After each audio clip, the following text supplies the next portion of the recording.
arts, entertainment and lifestyle. ChaKra TV. It never ends. Hello and welcome to Simple Talks on ChaKra TV. On the show today I have with me a well-renowned personality in the entertainment industry in Sri Lanka. One and only Tim. Hi. Welcome to this show. Getting things started, how did you get into DJing? I was inspired by a well-known DJ in this country. I don't know if everyone knows him now, but he was called Steve J. I saw him perform once at the Taj Samudra. I was like, what is that guy doing with music behind the stage and making people dance? And I was like, that's something I want to do.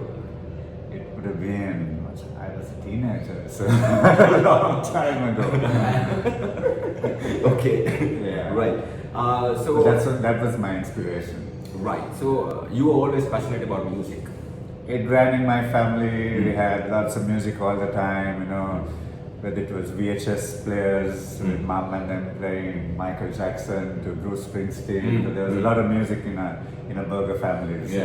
Okay. So what was your first experience behind the console? The first one I would remember, it will go back to, I think, Banti scolding me at a school, one of those those festivals we used to do, not festival, but the school fairs. School right? fairs. And I used to keep, it was the needle, putting the needle on and off because we were playing vinyl and I kept saying, don't keep doing that, don't keep doing that. That was my thing which still has stuck in my head up to date. So you started off with the vinyls? No, I started more as a teenager, not professionally, but playing, love songs and making people dance at home at parties on tapes. That was, I think, I would say the start of the, the music and playing. But we didn't know we were DJs at the time. So when did you take it to the next level? I mean, playing behind the consoles at a club, or what was your first gig? First gig would take me back to creating the brand Offshore Life, where it was creating a platform for, not a platform but a stage for DJs to get on and play.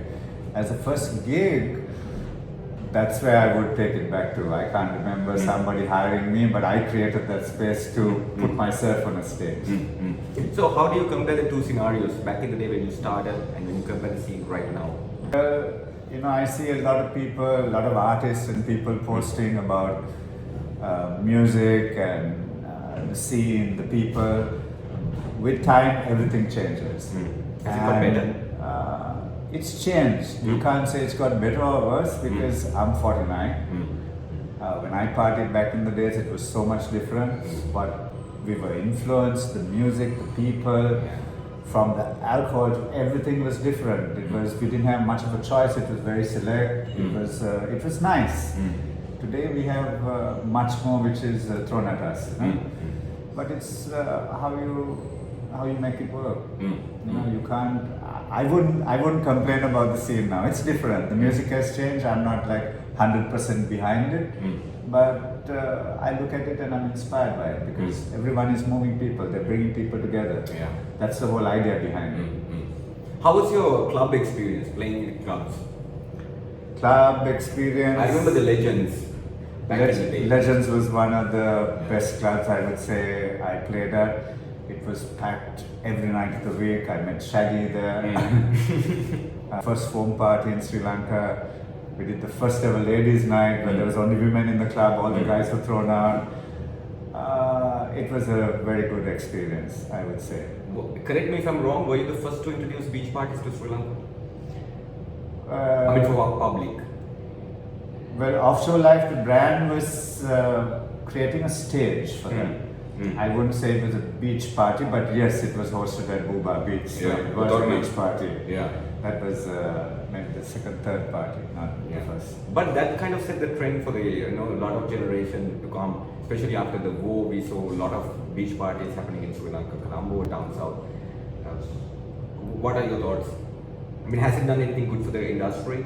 It's a cycle. Like I would say, there was some good, some bad, but then the bad also has to happen for it to fade out and come back stronger. Yeah. I've there were so many incidents which happened at parties which were not managed properly, and that made everything shut down. But then it's good because you shut it down, and when it comes back stronger. Exactly. Yeah. Speaking of parties and managing, you manage a lot of events. You have done it in the past. Through your experience, are we on par with the international event standards? Or are we getting there? I would say music-wise, our DJs are on par with the rest of the world. Like right now, I see a lot of them going also overseas and playing, which is a great thing because people are opening doors for them, which should have been done long time ago. Because you get any international DJ in here, you put a local guy, he can play better than him. For sure. But maybe organizing, the conceptualizing everything, we have much more to learn. Like I've worked with quite a few foreign people who always will push me also with what I want to do, what I can do, and what more I could do. So there's a lot more we could do. And ideally, you can learn from the rest of the world if you're keyed on and looking at people and what they do. Yeah. So nowadays, everybody's talking about, especially these days after the pandemic, everybody's talking about this music tourism. Bringing down artists or DJs and expecting a foreign crowd to come down here and get some dollars. That's the need of the country right now. Is it practical given the standards in the country? I think this was tried way before even Sunburn came to Sri Lanka. They brought Afrojack. They thought they were going to bring tens of thousands of people. I don't think Avicii had it. Avicii was good because at the same time we did the same simultaneously Basement Jackson. I played another same festival, Lia America's festival. I can't remember the name of that. But that Avicii one was also pretty good, but we still don't have those numbers. You don't have the numbers because I did Stomp when Stomp was held and we brought above and beyond to Sri Lanka. They spent over 40 million on the project. It was financially a loss. So I can't say it was a successful event. There was lots of memories made there, but it was financially a disaster. So we still don't have the numbers. People are still not used to, maybe the foreigners are still not used to traveling to Sri Lanka. I think nothing is built over, one or two events. So if you introduce it now, maybe in the next 5 years you're going to see the results of it. Not today. Not today. And you have to be consistent. True. Let's talk about the younger DJs, especially after your eras. There's thousands of DJs who have come. I feel old now. But we still see you on stage with the younger guys. You have to do it. Good competition there. But and speaking of which, your son is a DJ as well. Let's talk about that experience. How does it feel like to see your own son? Well, I would say it's a great feeling. The legacy will continue because he's doing more than what I was doing at my age. He's producing music. He's playing his own music. Even recently when I told him, would you like to leave the country? And he's like, Dad, no, this is not the time. I'm just making a name for myself. And I said, stay. Especially, given the cultural background in the country, a lot of parents would not like your son or daughter to be involved in the entertainment industry. Did you have any restrictions, or did you tell him anything not to do it, or you just let him do whatever you want? I remember the first gig my son did. We went to this hotel in Petard, the famous one near the port. And he was doing a gig, and I asked him, are you sure, are you ready to do this? Because I felt it was too soon for him to go into a club and do it. And I did say no. I went with him. I sat at the bar, and then 2 tracks into his set, he got stuck. And then the guy who was organizing it, he said, came up to me and said, maybe you should go and help him. I said, no, I think he needs to learn something on this. And when he finished, he came down and I asked him, Dad, and I said, did you learn something today? He said, yes, Dad, I need more time. Today, he can probably get on stage and play a set with me. At that time, he was not ready, but I still didn't say no. Sometimes you have to let them do what they want to also realize. But you can actually kind of tell them in the background, what's good, what ways to go, things to do.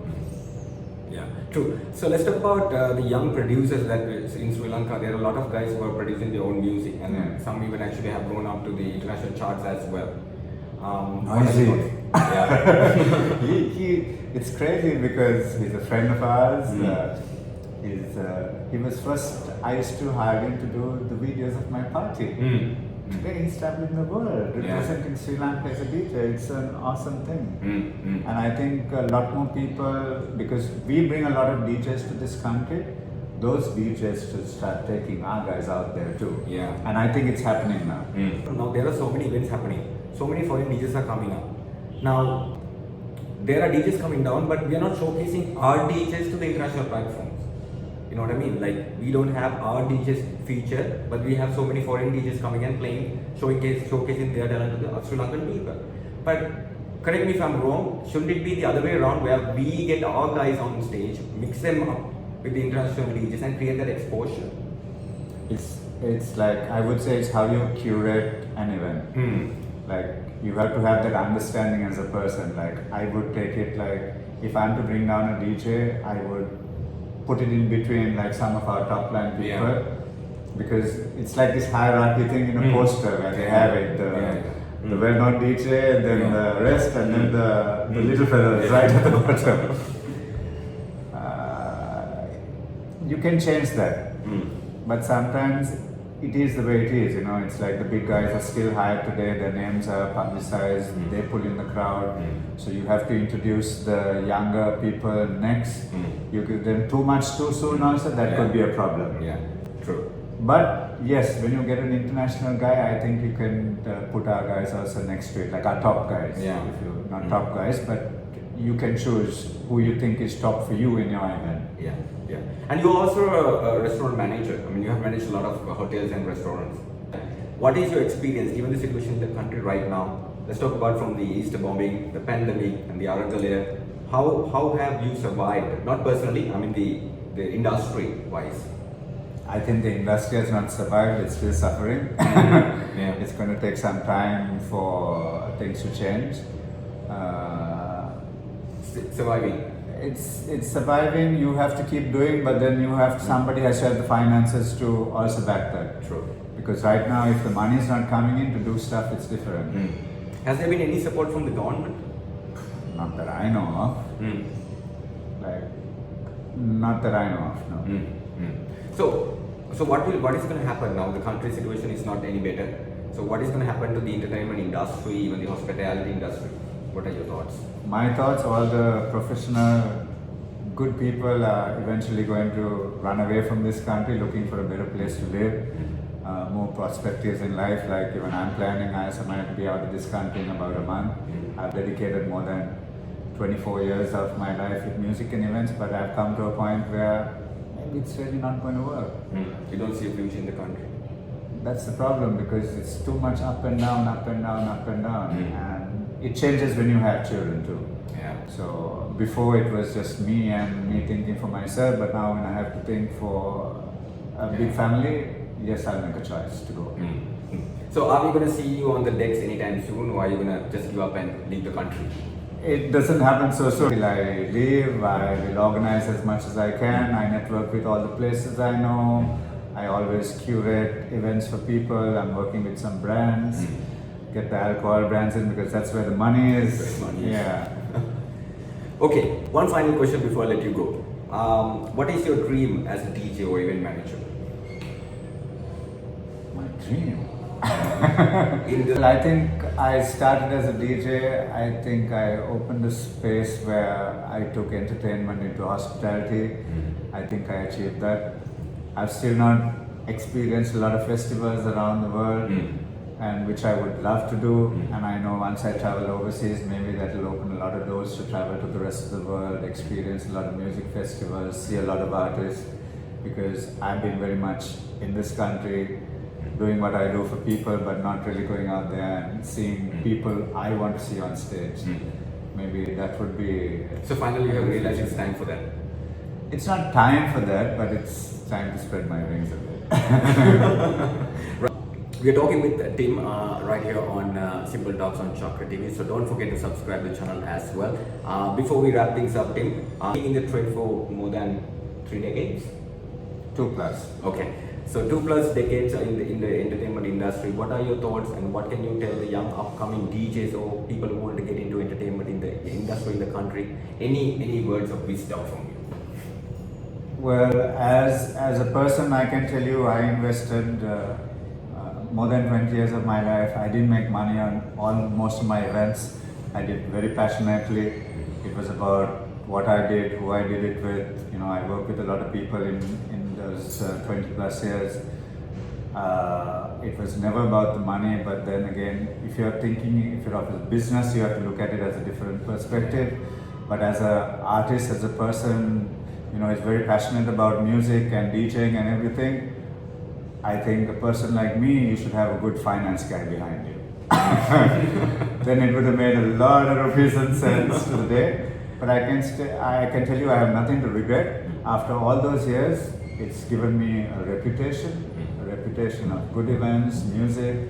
It's kind of a household name for music, and people will come to me for recommendations and all that, and it goes a long way. Yeah. So I can put my fingers into anything music today, and it will work. What can you tell the young upcoming DJs?